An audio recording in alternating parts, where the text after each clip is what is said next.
ও ভাই, বাংলাদেশে অনেক রাজনৈতিক দল আছে না নাই? যেহেতু নির্বাচনের সিজন, এই জন্য কইতেছি, বিভিন্ন রাজনৈতিক দল আছে। যে যে দল করুক, দলীয় পরিচয় তার যা হয় হোক, অধিকাংশ মানুষের পরিচয় মুসলিম। জোরে বলেন কি? মনে করেন আমার সাব্বির ভাই বিএনপি করে, কথার কথা ধরেন আর কি, হ্যাঁ, এখন উনি মুসলিম। ওই ভাই মনে করেন আরাক মার্কা করে, দাড়িপাল্লা, উনি মুসলিম। আরাক ভাই রিক্সা মার্কা, কয় উনি মুসলিম। আরাক ভাই হাত পাখা মার্কা, উনি মুসলিম। হয়তো রাজনৈতিক মত ভিন্ন, কিন্তু পরিচয় তো একটা। কি জোরে বলেন? যদি এই পরিচয় সবার এক হয়ে থাকে, তাহলে আমি যদি ওই পাখা মার্কা দানের শীষ দাড়িপাল্লা রিক্সাকে কেন্দ্র করে কেউ কাউকে গালি দেই, তাহলে আমি পাপী, কোনো সন্দেহ না। কেন আপনি এই কারণে আরেক মুসলমানরে গালি দেন? আপনার মুসলমানিত্ব তো ঠিক নাই। আপনি অনেক সময় মনে করি যে আমি গরুর গোশত খুব পছন্দ করি, ছোটবেলায় আমারে মুসলমানই দিছে, আমি হইলাম মুসলমান। এটা মুসলমানিত্বের মূল সার্টিফিকেট নয়। কে প্রকৃত মুসলমান? আল্লাহ তাআলা কোরআনুল কারীমে মুসলমান না হয়ে মৃত্যুবরণ করতে মানা করেছেন। আল্লাহ তাআলা বলেন, ওয়ালা তামুতুন্না ইল্লা ওয়া আনতুম মুসলিমুন, তোমরা মুসলমান না হয়ে মৃত্যুবরণ করিও না। কথা কার? জোরে বলেন। আমরা কারা কারা ওই রকম মুসলমান হতে চাই? আদুজা করেন। নারায়ে তাকবীর, নারায়ে তাকবীর। হাত নামান। সান যেহেতু, তাইলে কি করতে হবে? এখন এক লোক খুব বড় কলা গাছ লাগাইতেছে, কলা গাছ যত্ন করে সুন্দর করে। আর একজন জিজ্ঞাসা করে, কি কি লাগাইতেছো? কলা গাছ লাগাই। কি করবা? কয় বড় হইলে কলা খামু, এরপরে ফার্নিচার বানামু। বলেন তো, কলা খাওয়া যাইতে পারে, ফার্নিচার হবে? কিছুই হবে না ও দিয়া। তার মানে আমি মুসলমান হতে চাই, কিন্তু মুসলমানের ক্যারেক্টার আমার মধ্যে নাই। এখন আমি যদি মুসলমান লিখতে তালে থাকি, কাজ হবে? আরে ভাই, আমাদের এলাকায় এক লোকের নাম হলো পচা মিয়া। মানে আগের মানুষের কিছু নিয়ম নীতি ছিল, বুঝছেন, কুসংস্কার ছিল তো। তা ওনার নাকি ভাই বোন হইলে মইরা যেত। এইবার কুসংস্কার ছিল, এবার ওটার নাম আর ভালো কিছু রাইনে রাখছে পচা। কিন্তু লোকটা দেখতে অনেক সুন্দর, কোনো পচা টসা কোনো কিছু ওনার মধ্যে দেখি নাই। আর এক লোকরে দেখছি এক জায়গায়, ওনার নাম দলা মিয়া। দলা মানে কি? সাদা সাদা। কিন্তু ওই আল্লাহর বান্দা এত কালার কালা, এই জায়গাও একজন ওনার মতো কালো নাই। ওনার নাম কি? এখন বলেন তো, ওনার নাম তো দলা মিয়া, কিন্তু উনি অরিজিনালে তো কালো। এখন নাম দলা, এই জন্য কি আসলে উনি দলা হয়ে গেছে? দলা হয়নি। আমি দাবি করি আমি মুসলমান, কিন্তু মুসলমানিত্ব আমার মধ্যে নাই, মুসলমানের চরিত্র আমার মধ্যে নাই। আমি যতই স্লোগান দেই না কেন, মাই মুসলমান হু, কাজ হইব? খাঁটি মুসলমান কে? নবীজি বলেন, আল মুসলিমু মান সালিমাল মুসলিমুনা মিন লিসানিহি ওয়া ইয়াদিহি। নবীজি সাল্লাল্লাহু আলাইহি ওয়াসাল্লাম বলেন, প্রকৃত মুসলমান হলো সে যার জবান আর হাতের অনিষ্ট থেকে অপর মুসলমান থাকে নিরাপদ। নবীজি বলেন, এটা হলো খাঁটি মুসলমান। এখন আমি তাহাজ্জুদ পড়ি, আওয়াবিন পড়ি, ইশরাক পড়ি, সব নফল ইবাদত করি, রোজা রাখি, সব কিছু আছে আমার মধ্যে, কিন্তু আমি আর এক মুসলমানকে দ্বীনি কারণ ছাড়া বিনা কারণে খারাপ ব্যবহার করি, কথার দ্বারা কষ্ট দেই। আমি বললাম, আপনি আবেদ হইতে পারেন, মুসলমান হইতে পারেন নাই। আল্লাহ তাআলা বলছে, মুসলমান না হয়ে মইরো না। নবীজির কাছে দুইজন মহিলার খবর আসছে। কয়জন মহিলা? একজনের ব্যাপারে বলা হলো, ইয়া রাসূলুল্লাহ সাল্লাল্লাহু আলাইহি ওয়াসাল্লাম, এই মহিলা এমন কোনো আমল নাই যে সে করে না, ফরজ, ওয়াজিব, সুন্নাতে মুআক্কাদা, এরপরে সুন্নাতে জায়েদা, এরপরে নফল যত আছে, তাহাজ্জুদ, আওয়াবিন, ইশরাক, আইয়াম বীজের রোজা, সোম বৃহস্পতিবারের রোজা, সকাল সন্ধ্যার জিকির, তাসবিহ, তাহলিল, কোনো কিছু ছাড়ে না। তবে একটু সমস্যা, সে তার প্রতিবেশীর সাথে একটু খারাপ আচরণ করে। আর একজন মহিলা যা না করলেই নয়, তার বেশি করে না। তাহাজ্জুদ, আওয়াবিন, ইশরাক তার কিচ্ছু নাই, সকাল সন্ধ্যায় অনেক কোরআন তিলাওয়াত নাই, শুধু ফরজ, ওয়াজিব, সুন্নাতে মুআক্কাদা এইগুলা করে, এর বেশি কোনো ইবাদত করে না, কিন্তু তার প্রতিবেশীর সাথে ভালো আচরণ করে। এই দুইজনের মধ্যে কে উত্তম? নবীজি বলেন ওই যে মহিলা তার প্রতিবেশীর সাথে ভালো ব্যবহার করে, নবীজি বলেন ওই মহিলা হলো উত্তম। তাহলে ইবাদত বেশি করে উত্তম হতে পারে নাই, বরং আখলাককে উন্নত করে উত্তম হতে পেরেছে, ঠিক কিনা কোন? এখন বলেন তো, আমরা আজকে থেকেই প্রতিজ্ঞা করব যে রাজনৈতিক মত পক্ষ যার যেটা হয় হোক, আমাদের সবার এক পরিচয়, আমরা মুসলমান। আমরা কি জোরে বলেন? মুসলমান। তা মুসলমান যদি হই, আর এক মুসলমানকে আমি মার্কার কারণে, নির্বাচনের কারণে, ভোটের কারণে, প্রতিদ্বন্দ্বী হওয়ার কারণে, প্রতিপক্ষ হওয়ার কারণে, জাগতিক বিষয়কে কেন্দ্র করে কথার দ্বারাও কষ্ট দিতে পারি না। আপনি যদি দেন, আমি বলি যে আপনার মধ্যে মুসলমানিত্ব পরিপূর্ণ নাই। এজন্য সাবধান, এ বিষয়গুলো খেয়াল রাখবো। আল্লাহ তৌফিক দান করেন। শুধু যদি আমরা আমাদের জবানরে একটু নিয়ন্ত্রণ করি, দেখবেন আমাদের সমাজে সংগঠিত 70% অপরাধ মুহূর্তের মধ্যে খতম হয়ে যাবে। দ্বন্দ্ব, হানাহানি, এগুলো সব চলে যাবে। হৃদ্রতা, মুহাব্বত, ভালোবাসা একে অপরের প্রতি বাড়বে। তা নবীজি বলেন কিয়ামতের আগে এই ধরনের হত্যাকাণ্ড মুসলমানদের মধ্যে বাড়বে। আর আমরা দৃঢ় প্রতিজ্ঞাবদ্ধ হই যে না, আমরা অন্যায়ভাবে মুসলমান ভাইকে কথার দ্বারাও একটা কষ্ট দিব না ইনশাআল্লাহ। 6 নম্বর, নবীজি বলেন হাত্তা ইয়াকসুরা ফীকুমুল মালু ফায়াফিদ। নবীজি সাল্লাল্লাহু আলাইহি ওয়াসাল্লাম বলেন কিয়ামতের আগে মানুষের মাল সম্পদ এত পরিমাণ বাড়বে যে সম্পদ উপচায়া পড়বে। আর এই সম্পদ যতক্ষণ উপচিয়ে না পড়বে ততক্ষণ পর্যন্ত কিয়ামত সংগঠিত হবে না। নবীজি জানায় দেন এই বিষয়টা সংগঠিত হবে ঈসা আলাইহিস সালাম পুনরায় যখন দুনিয়ায় আসবেন তখন। ঈসা আলাইহিস সালামের মূল আগমন হয়ে গেছে, পরে যেটা হবে পুনরাগমন। ঈসা আলাইহিস সালামের উপর এক কিতাব নাজিল হয়েছে, কিতাবের নাম হলো ইনজিল।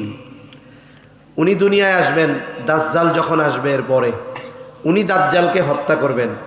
ওনার উপরে কিতাব নাজিল হয়েছিল ইনজিল। উনি দুনিয়ায় আইসা ইনজিলের দাওয়াত দিবেন না, দাওয়াত দিবেন কিসের? বলেন কোরআনের। কিসের দাওয়াত দিবেন? উনি দুনিয়ায় এসে খ্রিস্ট ধর্মের দাওয়াত দিবেন না, ইসলামের দাওয়াত দিবেন।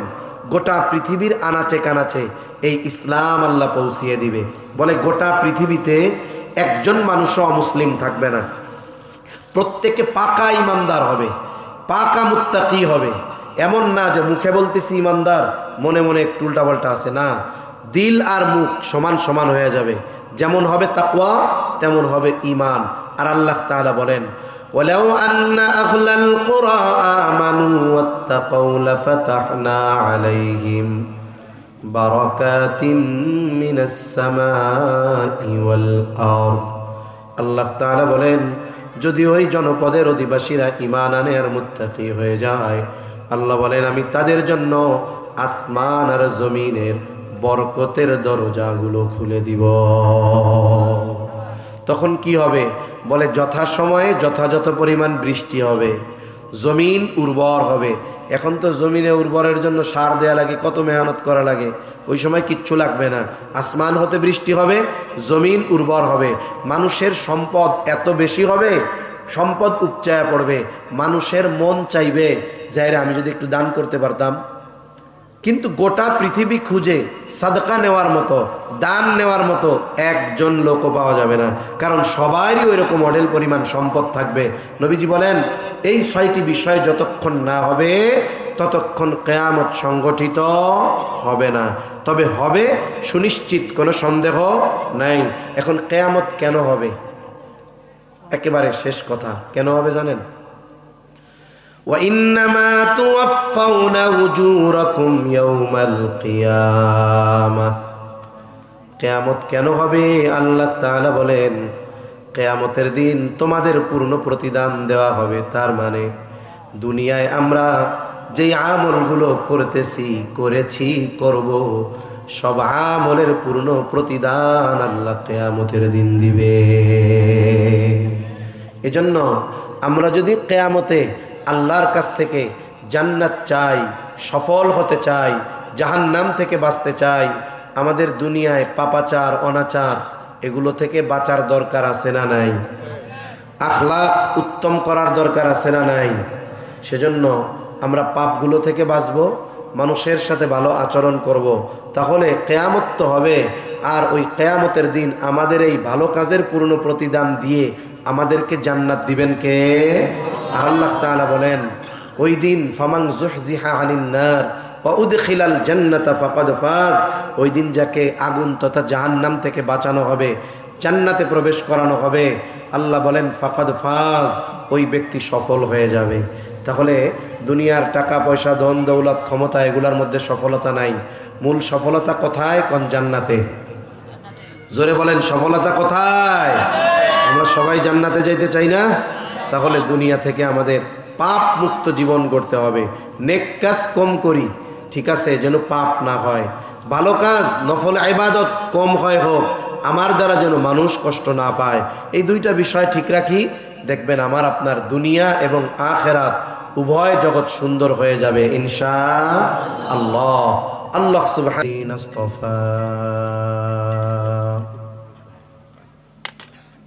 أما بعد فأعوذ بالله من الشيطان الرجيم.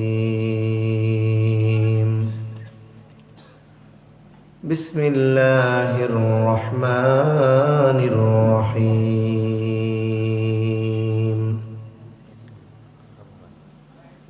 إن الله عنده علم الساعة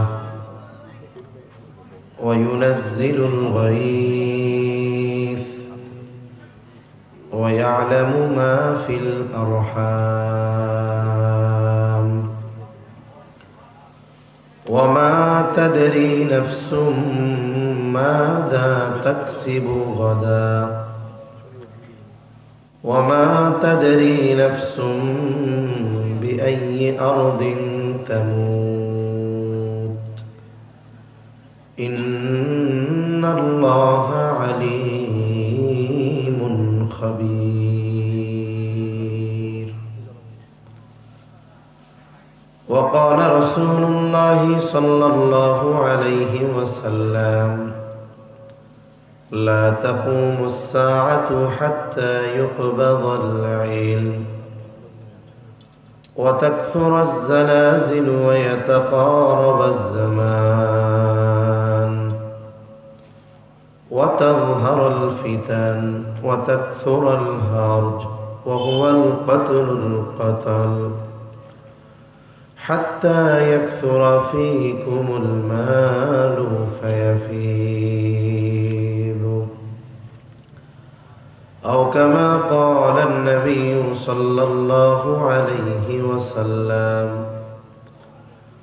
صدق الله العلي العظيم وصدق رسوله النبي الكريم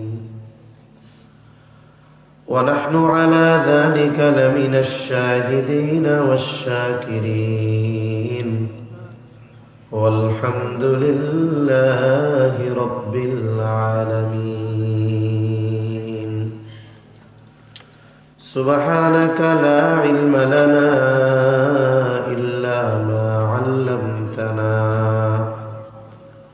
إنك أنت العليم الحكيم. اللهم صل على محمد وعلى آل محمد كما صليت على إبراهيم وعلى آل إبراهيم إنك حميد مجيد. اللهم بارك على محمد وعلى آل محمد كما باركت على إبراهيم وعلى آل إبراهيم إنك حميد مجيد. الحمد لله. ঐতিহ্যবাহী সিরাজগঞ্জ জেলার অন্তর্গত শাহজাদপুর থানাধীন তালতলা বাইতুল মামুর জামে মসজিদের উন্নতি কল্পে পঞ্চম বার্ষিক ইসলামী জলসার সম্মানিত শ্রদ্ধেয় সভাপতি আলহাজ মোহাম্মদ ওসমান গনি সাহেব, প্রতিষ্ঠাতা ও সভাপতি অত্র জামে মসজিদ, আমন্ত্রিত উলামায়ে কেরাম, সামনে উপস্থিত মুরব্বিয়ানে কেরাম, সমবয়সী যুবক বন্ধু, স্নেহের ছোট ভাই, মাইকের আওয়াজ যত দূরে যায়, নিজ নিজ স্থানে অবস্থানরতা সম্মানিতা শ্রদ্ধেয়া মা ও বোন, আল্লাহ তাআলার দরবারে অগণিত শুকর যে মহান মালিক হায়াতে বরকত দিয়ে সুস্থ রেখে বিজ্ঞ উলামা হযরতদের জবানে খুবই গুরুত্বপূর্ণ কথা শ্রবণ করবার সেই ধারাবাহিকতায় কিছু কথা আমাকে আপনাদের খেদমতে বলার সুযোগ যে মহান মানিব দান করেছেন, সে মহান মানিবকে খুশি করার জন্য মহব্বতের সাথে জবান খুলে অন্তর থেকে কালিমাতুশ শুকর পাঠ করি আলহামদুলিল্লাহ। অগণিত দুরূদ ও সালাম সৈয়দুল আম্বিয়া, আশরাফুল আম্বিয়া, খাতামুল আম্বিয়া, ইমামুল মুরসালিন, রহমাতুল লিল আলামিন মুহাম্মদুর রাসূলুল্লাহ সাল্লাল্লাহু আলাইহি ওয়াসাল্লামের উপর। এই বেস ভোকালটা আরো কমাই দেন, টনটন সুন্দর হইতেছে। তা আমি আপনাদের খেদমতে, ঠিক আছে, আমি আপনাদের খেদমতে পবিত্র কোরআনুল কারীমের সূরা লোকমানের সর্বশেষ আয়াত ও রাসূল আকরাম সাল্লাল্লাহু আলাইহি ওয়াসাল্লামের অগণিত হাদিস থেকে একটা হাদিস পাঠ করেছি। আল্লাহ তাআলার কাছে তৌফিক চাই, অল্প সময়ের মধ্যে আল্লাহ তাআলা কিছু কথা বলার তৌফিক দেন, যে কথাগুলো আমাদের সবার দুনিয়া এবং আখিরাতের জন্য কল্যাণ করা হয়। সকলে জবান খুলে বলি আমিন। যেহেতু রাত 11টা বেজে গেছে অলরেডি, সেহেতু মূল কথাই অল্প সময়ে বেশি কথা যেন বলা যায়, মূল কথাগুলো যেন বলা যায়, এজন্য আমি কোনো ভূমিকার মধ্যে যাব না। কারণ রাত যত বেশি, যারা নামাজ পড়ে এদের টেনশন তত বেশি, আর রাত বেশি হলে বেনামাজিদের কোনো অসুবিধা নেই। ওনারা বলবে হুজুর চলুক না, অসুবিধা নেই তো, আমরা ঘুমাই তো তাহাজ্জুদের সময়। এজন্য নামাজিদের পেরেশানি। তা যে আয়াতখানা আপনাদের খেদমতে তিলাওয়াত করেছি, এই আয়াতের মধ্যে আল্লাহ তাআলা গায়েব সম্পৃক্ত 5টি বিষয়ের কথা বলেছেন। কয়টা বিষয়? 5টি বিষয়। এবং এই 5 বিষয়কে আল্লাহ তাআলা অন্য আরেক আয়াতে মাফাতিহুল গায়েব, গায়েবের চাবি সমূহ বলে আল্লাহ তাআলা অভিহিত করেছেন। মুফাসসিরিনে কেরাম বলেন, এই পৃথিবীতে গায়েব সম্পৃক্ত যত বিষয় আছে সবগুলো কোনো না কোনোভাবে এই 5টার সাথে সম্পৃক্ত। আর গায়েবের উপরে যদি আমরা বিশ্বাস স্থাপন না করতে পারি, ইমানদারদের তালিকায় আমাদের নাম থাকবে না। 1 নম্বর, আল্লাহ তাআলা এই আয়াতে যেই বিষয়টার কথা বলেন, ইন্নাল্লাহা ইনদাহু ইলমুস সাআহ, আল্লাহ তাআলা বলেন নিশ্চয়ই কিয়ামতের ইলম আল্লাহ তাআলার নিকটেই। কিয়ামত কখন সংগঠিত হবে এই ব্যাপারে কেউ সুনির্দিষ্ট সময়ের কথা বলতে পারে না। তবে প্রথম কথা হলো কিয়ামত হবে, এটা সন্দেহ নাই, কারণ আমরা কিয়ামতের উপরে ঈমান এনেছি।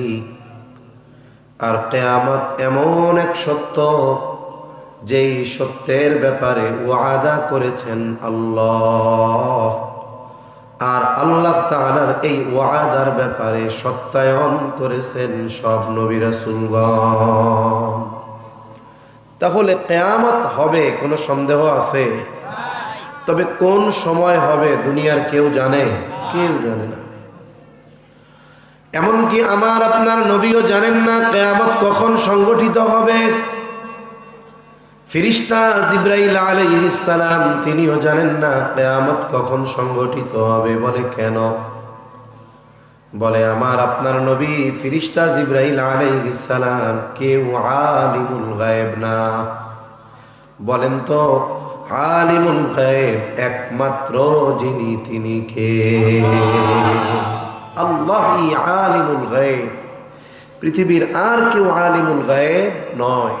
অথচ এই পৃথিবীর অনেক মানুষ আছে যারা নবীজিকে মোহাব্বত করে ভালোবাসে, নবীজির ব্যাপারে তারা বলে আল্লাহ যেমন হাজের নাজের, ওই নবীও হাজের নাজের, নাউজুবিল্লাহ বলেন।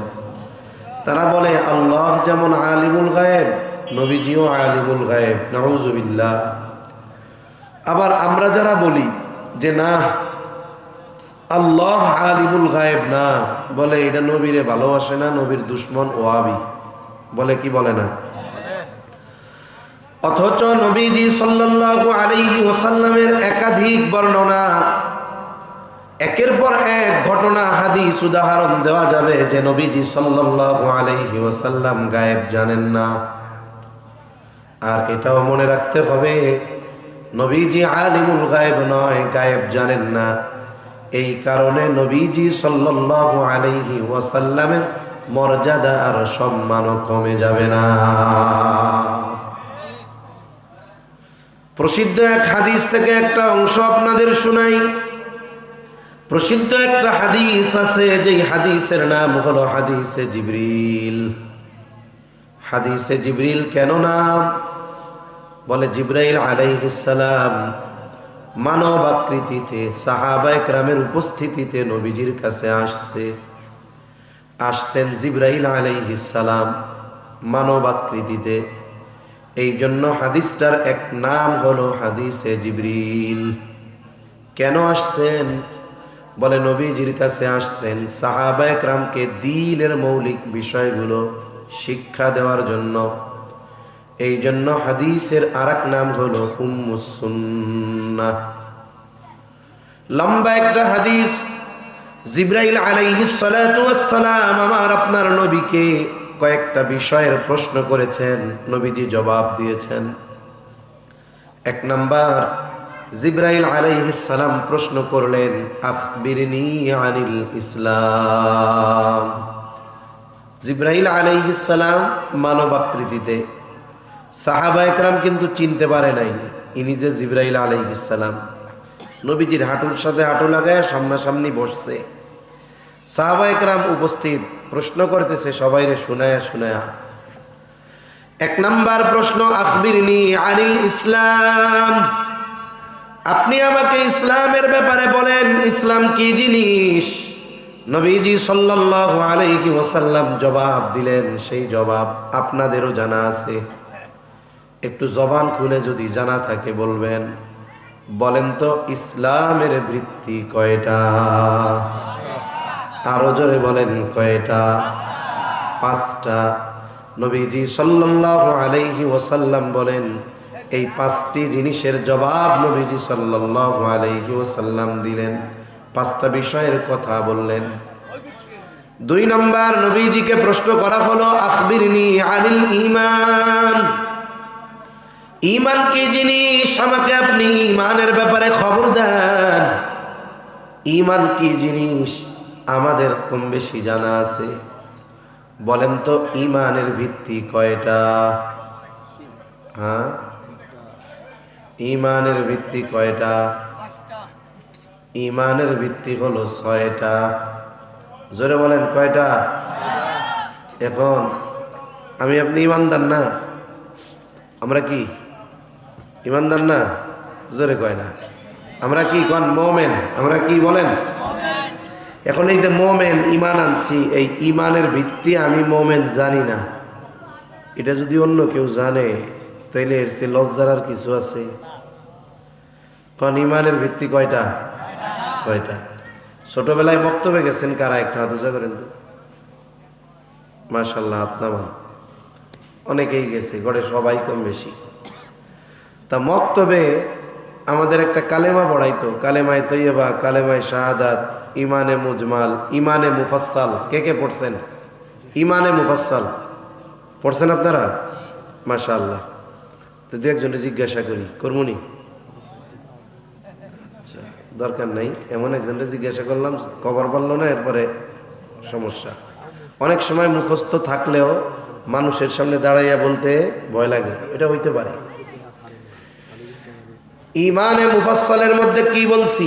আমানতু বিল্লাহি ওয়া মালাইকাতিহি ওয়া কুতুবিহি ওয়া রুসুলিহি ওয়াল ইয়াউমিল আখিরি ওয়াল কদরি খাইরিহি ওয়া শাররিহি মিনাল্লাহি তাআলা ওয়াল বা'সি বা'দাল মাউত।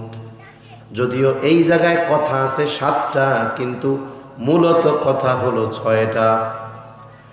1 নাম্বার আমানতু বিল্লাহ, আমি ঈমান এনেছি আল্লাহর উপর। 2 নাম্বার মালাইকাতিহি, ঈমান এনেছি তার ফেরেশতাগণের উপর। 3 নাম্বার ওয়া কুতুবিহি, ঈমান এনেছি তার নাজিলকৃত কিতাব সমূহের উপর।